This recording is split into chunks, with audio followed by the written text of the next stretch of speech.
Olá, pessoal. Então, esse é o primeiro vídeo da nossa playlist sobre a disciplina Quimiometria 1. Essa disciplina, ela existe há mais de 10 anos, né? A primeira edição dessa disciplina foi em 2007. E, ao longo do tempo, vários aprimoramentos ocorreram na disciplina. E agora, em 2023, 2024, resolvi eh, gravar mais uma vez todo o material e deixar ele como conteúdo livre. Inclusive, esses slides estão salvos, estão aqui na descrição da playlist, vocês podem dar uma olhadinha depois, baixar à vontade. Então, é um material bastante extenso, bastante completo, e nessa disciplina a gente vai ver basicamente o que está escrito aqui nessa ementa, né? Cálculos básicos em química, com a utilização de meios quadrados, autovetores e altos valores. Aqui a gente vai falar um pouquinho sobre análise de componentes principais. Nós vamos precisar de alguns conteúdos sobre estatística básica, como média, medianos e padrão, testes T, pareado, não pareado, histogramas, entre outros assuntos que vocês vão ver aí ao longo dos vídeos, né? Vocês vão perceber que em alguns momentos os assuntos vão se ramificar e vocês vão ter que recorrer, talvez, a outras playlists que já estão livres para poder é, fortalecer um pouco mais o conhecimento sobre os assuntos. Nós vamos usar bastante planilhas eletrônicas, nós vamos usar um programa livre que se chama Octave. Esse programa, ele atua na linguagem C++, ele é muito parecido com o MATLAB, né? E a grande vantagem dele é que ele é livre, é um programa de altíssimo desempenho, então dá para você fazer, além dos conteúdos que eu estou mostrando nesses vídeos, outras coisas, né? É, como, por exemplo, análise de componentes principais, análise hierárquica de agrupamentos, né? Tem uma série de ferramental matemático que pode ser usado com o Octave. Nós vamos falar sobre planejamento fatorial, completo funcionário, proposição de modelos de regressão com planejamento fatorial completo, com planejamento fatorial composto central, o Dollart e o Boxbank. Ao longo dos vídeos, né, ao longo que você for avançando nessa disciplina, você vai poder ver a diferença entre composto central, a diferença do Dollart para o Boxbank, quando que um é útil, quando que eu devo usar um, quando que eu devo usar o outro, planejamento de misturas.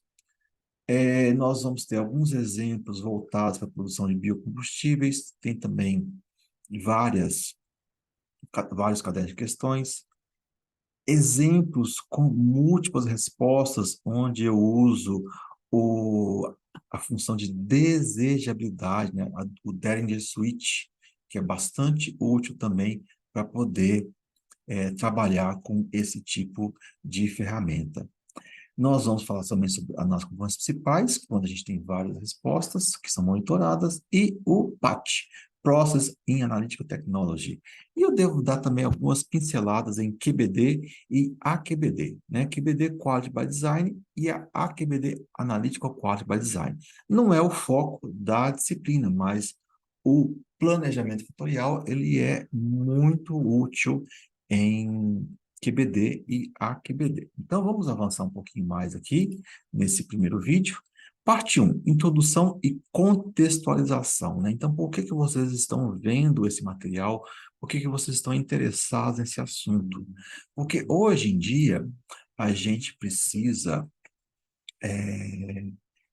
entender a relação causa e efeito de um determinado problema, né? Então, a gente precisa verificar como que as respostas experimentais que estão sendo observadas, né, as respostas experimentais ou as variáveis dependentes, como elas dependem das variáveis experimentais que podem ser controladas. Essas variáveis experimentais são chamadas também de variáveis independentes, né? Então, ou features ou fatores, né? E o correto entendimento dessas relações aqui proporciona uma série de benefícios, né? Como, por exemplo, obter condições ótimas de trabalho, promover uma inovação em um determinado processo de fabricação, ou promover a obtenção de métodos analíticos com limites menores, ou seja, com maior sensibilidade, obter produtos melhores, obter processos mais rápidos, obter sínteses mais rentáveis, né? E tudo isso pode ser usado na formulação de medicamentos, na proposição de uma nova composição de um alimento mais nutritivo, um alimento que vai ser usado para um determinado grupo de pessoas que tem uma certa condição clínica, obtenção de métodos analíticos mais rápidos, mais confiáveis e mais sensíveis. Como é que a gente pode fazer tudo isso? Então, tem duas maneiras, né? Uma delas é o one variable at a time. Na verdade, na minha opinião, na minha humilde opinião, você não consegue obter êxito nesses objetivos aqui se você variar uma variável por vez, né? Que é o famoso experimento onde você fixa determinadas variáveis e só varia uma e vê o que acontece. Isso aí, de fato, você não está otimizando o processo, né?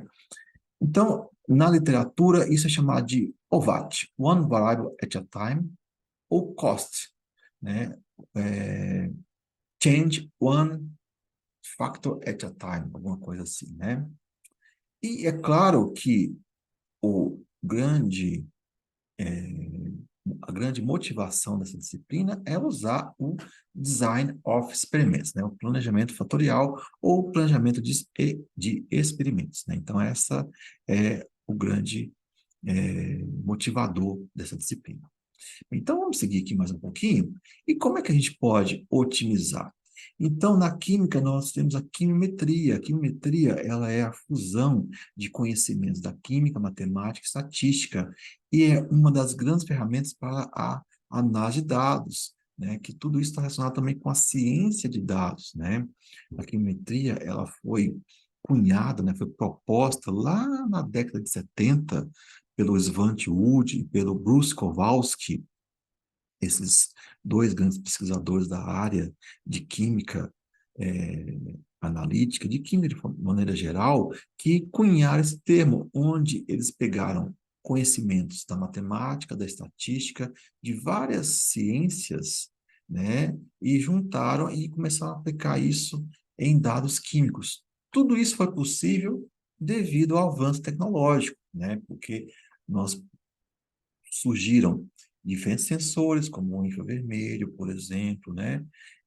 Preocupação com a qualidade. Então, tudo isso serviu de motivação para a quimiometria.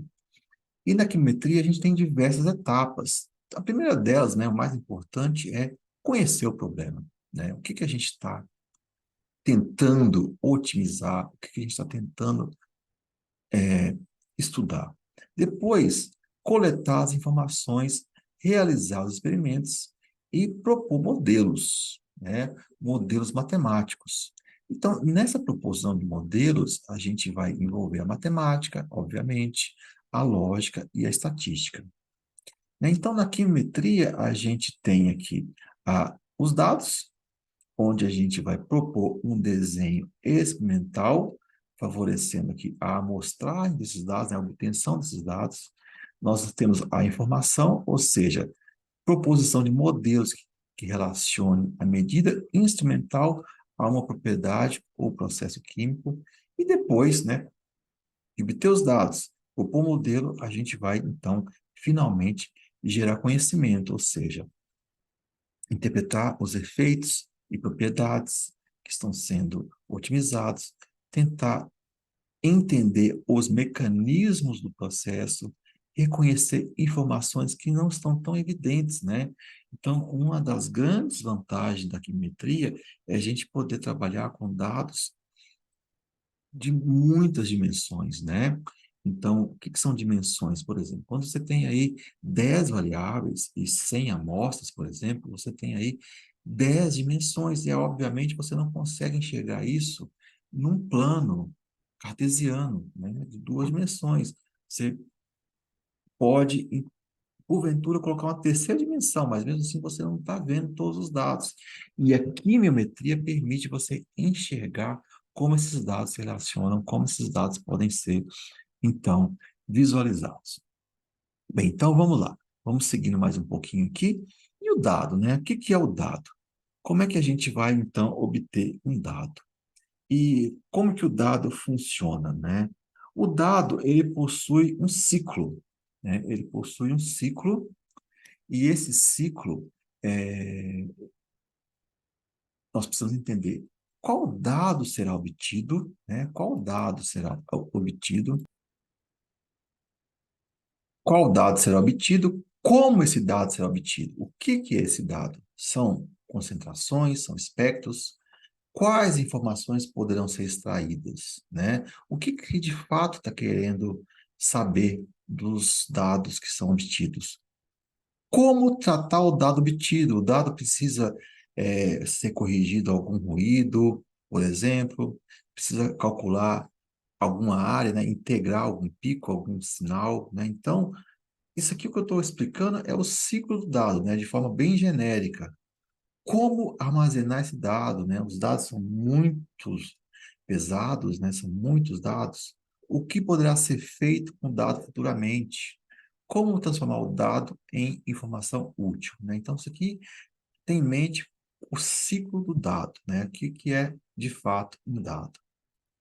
Bem, então, seguindo, olha, algumas reflexões iniciais aqui ainda sobre o planejamento tutorial. Esse textinho que está aqui é um texto que foi que eu peguei do livro do professor Roy Bruns, né? O professor Roy Bruns, professor no Instituto de Química da Unicamp, da Universidade Estadual de Campinas, e em uma das edições do livro dele, a edição de 96, ele escreveu isso aqui, né? E isso aqui é um dos grandes problemas do da análise de dados, um dos grandes problemas do planejamento tutorial, né, de todas as pessoas que estão atuando nessa área, né? Qual que é a questão aqui? Às vezes a pessoa, ela tem um problema analítico, né? Um problema de otimização, e o que ela faz? Ela vai primeiro para o laboratório e obtém uma série de dados e depois pensa como que vai tratar aqueles dados, né? Então, o que eu quero mostrar nessa playlist, nessa disciplina, é o seguinte: o tratamento dos dados começa antes de você obter os dados, né? Então, primeiro você precisa pensar nos dados, e não adianta você obter uma série de dados e depois ficar caçando aí um entendido no assunto, né? Que assunto? Um cara que entende estatística, que entende computador, que entende de análise dos dados, né? Então, não adianta você obter os dados e depois você ir, entre aspas, bem grande, e ficar caçando aí uma pessoa para poder te ajudar no tratamento desses dados, né? Então, você tem que pensar nisso antes de você efetivamente obter os dados. Às vezes, quando a pessoa ela faz as coisas de forma não planejada, ela pode perder tudo que obteve, né? Então, isso é uma coisa muito óbvia, né? Às vezes, assim, para mim é bastante óbvio, mas é uma coisa que eu quero reforçar muito na cabeça de quem está vendo esse material. É muito importante você ter em mente que a análise dos dados começa antes de você obter os dados. O planejamento tutorial começa antes de você ir para o laboratório, né? Isso é muito importante. Bem, e por que usar o desenho experimental? Porque muitas variáveis, né, muitos fatores possuem um sinergismo, ou seja, quando as variáveis elas mudam para um nível mais alto ou mais baixo, a resposta ela não muda proporcionalmente quando uma das variáveis é alterada de forma individual, né? Isso é o que eu chamo de sinergismo. Às vezes, quando eu aumento uma variável, a recuperação aumenta em 10%. Aumenta uma outra variável, a recuperação aumenta em 10%. Quando eu aumento as duas juntas, a recuperação vai para 50%, 100%, ou seja, nós temos um sinergismo. O contrário também pode acontecer, o antagonismo, quando uma variável aumenta, o sinal aumenta. Quando a outra aumenta, o sinal aumenta. Quando as duas aumentam, o sinal diminui. Então, perceba que a gente pode encontrar no nosso dia a dia problemas como esse. E mesmo em situações onde as variáveis não possuem sinergismo, a gente pode ter uma economia de tempo, economia de esforços, economia de dinheiro, de recursos. A gente, com o planejamento fatorial, a gente consegue sistematizar melhor o trabalho. E, além disso, a gente consegue melhorar a comunicação entre os profissionais, né? Então, imagina você numa empresa, você vai lá otimizar algum processo que vai ser útil para um outro setor da empresa. Então, você usando as ferramentas, você é capaz de escrever um relatório onde pessoas do outro lado do mundo vão poder entender o que você fez, sem achismos, sem chutes, né? Aqueles chutes, sonhei que eu preciso mudar determinada variável, vai lá e muda. Então, se você é claro que você precisa acreditar no seu feeling, né? Mas com o planejamento tutorial você consegue uma sistematização melhor do trabalho. E, muito importante aqui, ó, eu até escrevo aqui, avisar, a melhor pessoa para tratar os dados que você vai obter é você mesmo. Né? Não adianta você ser um gerador de dados e depois aí ficar recorrendo ao entendido nessas coisas. Não faça isso. A melhor pessoa para tratar os dados que você obteve é você mesmo, né? Tratar, interpretar, tomar decisões, né? Os dados, eles só são úteis se você é capaz de tomar decisões com eles. Bem, e que tipo de modelos nós vamos propor? Nós vamos propor modelos empíricos, né? Modelos locais. Não são modelos da física, né? Primeira lei da termodinâmica, segunda lei, não é isso que a gente vai propor.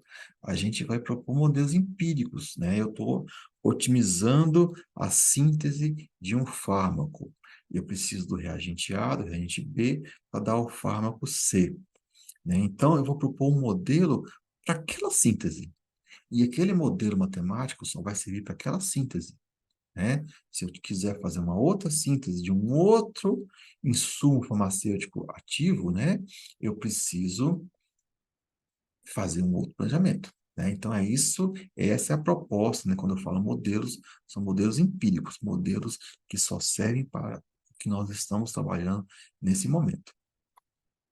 Bem, então, quais são as etapas, né? Deixa eu tirar daqui. Quais são as etapas do planejamento fatorial? A primeira etapa é pensar, né? Que informações queremos, né? Qual o dado que a gente quer? Quais variáveis ou fatores vão influenciar as informações que nós queremos? Né? Isso aqui é muito importante. Depois, executar o planejamento. Depois, na terceira etapa, validar o modelo. Você não precisa ser um estatístico para você entender tudo isso, mas você precisa fatalmente entender, né, conhecer algumas ferramentas básicas de estatística. Você vai precisar de um computador, fatalmente, né? Então, isso aqui é primordial. E vamos tentar fazer uma comparação aqui, né, com o método tradicional, né, aquele OVAT que eu falei inicialmente, né? O OVAT você tem aí, por exemplo, duas variáveis, você fixa a variável A e depois varia a B, até, entre aspas, bem grande aqui, descobrir qual nível oferece maior resposta. Depois disso, você fixa A e melhor, você fixa a B e varia A até encontrar, entre aspas, um novo ótimo, né? Bem, feito isso, fim do experimento, olha o cafezinho, né? Qual que é o problema desse senso comum, desse tipo de, entre aspas, otimização? Não percebe interação entre duas variáveis, né? Então, essa aqui é a OVAT ou COST, né, que eu tinha falado. Change one separated factor at a time, COST. não percebe interações entre duas variáveis, não distingue variações aleatórias de efeitos que são realmente concretos, não prevê o que acontece para um experimento que não foi testado. Isso é um grande problema, né? Você faz uma série de experimentos e você não sabe o que acontece se você testar numa outra situação. Então, isso é um grande problema do OVAT ou do COST. Você não tem uma ideia prévia de quantos experimentos serão necessários para atingir o objetivo. Esse é um outro problema sério também, né? Então, quando eu falo de você vai pensar desde quantos experimentos você precisa fazer para chegar naqueles objetivos. Bem, então, vamos imaginar aqui, ó, aqui eu tenho uma curva de nível, né? Essas elipses aqui é o que eu chamo de curva de nível ou gráfico de contorno. Então, o gráfico de contorno, essa elipse maior aqui, qualquer ponto sobre essa elipse, eu tenho a resposta 30. Essa segunda elipse, a resposta é 40. Então, entre essa elipse e essa aqui, eu tenho um gradiente entre 30 e 40. Então, vejam que nesse ponto aqui, eu tenho o máximo real. Só que a pessoa que está fazendo o cost ou o OVAT, ela não conhece isso. Aqui que está o problema. Ela não conhece isso. Então, ela fixa a variável A, ou melhor, fixa a variável B e vai mudando a A. Chegou aqui, deu 30, 31, 32, 33, 34, 35, até 40. Depois, seguiu aqui, ó, 39, 35, 30. Opa, caiu. Então, o máximo aparente está aqui. Aí ela fixa A e vai variando a B. Vai variando a B, tá subindo, chegou aqui em 50, aí passa, opa, tá caindo, chegou em 40 de novo, chegou em 30, opa, então o ótimo tá aqui. Então a pessoa, ela é induzida a acreditar que o máximo aparente está aqui, sendo que, na verdade, o máximo real está aqui. E como é que eu acho esse máximo real? Usando as ferramentas que você vai ver a partir dos próximos vídeos, né, ao longo aí dessa disciplina. Bem, eu vou parar esse vídeo por aqui. Eu gosto de fazer vídeos curtos para não ficar muito cansativo. E no próximo a gente continua. Curtam o canal, se inscrevam e divulguem, né, o material totalmente gratuito. Um abraço para todo mundo.